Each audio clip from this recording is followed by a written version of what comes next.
a 1999 study from Johns Hopkins, it was reported that abused women are at a higher risk of miscarriages, stillbirths, and infant death, and are more likely to give birth to low birth weight children, a risk factor for neonatal and infant deaths.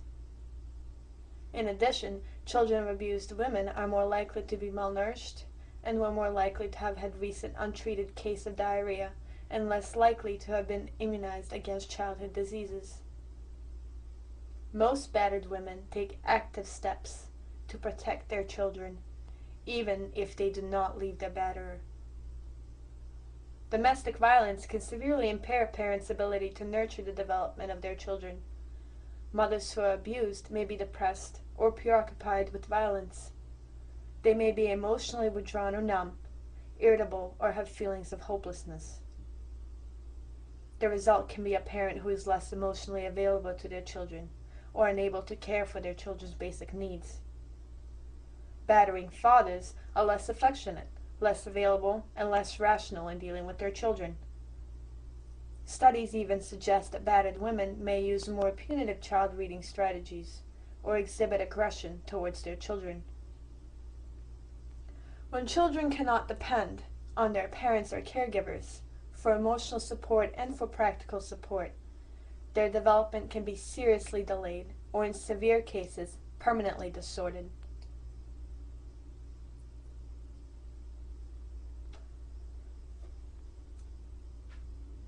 The impact of domestic violence and child abuse may continue through adolescence and adulthood. Adolescents who have grown up in violent homes are at risk for recreating the abusive relationships they have seen. They are more likely to attempt suicide, abuse drugs and alcohol, run away from home, engage in teenage prostitution and other delinquent behavior, and commit sexual assault crimes. A study conducted by Office of Juvenile Justice and Delinquency Prevention found that 70% of adolescents who lived in families with parental conflict self-reported violent delinquency, compared to 49% of adolescents from households without this conflict. The study also revealed that exposure to multiple forms of violence, including domestic violence, child abuse, and general family climate of hostility, doubles the risk of self-reported youth violence.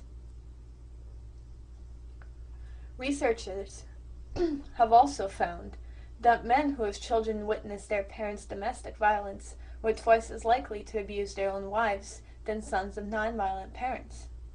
A significant proportion of abusive husbands grew up in families where they witnessed their mothers being beaten. Clearly, domestic violence and child abuse are spawning grounds for the next generation of abusers, as well as for violent juveniles.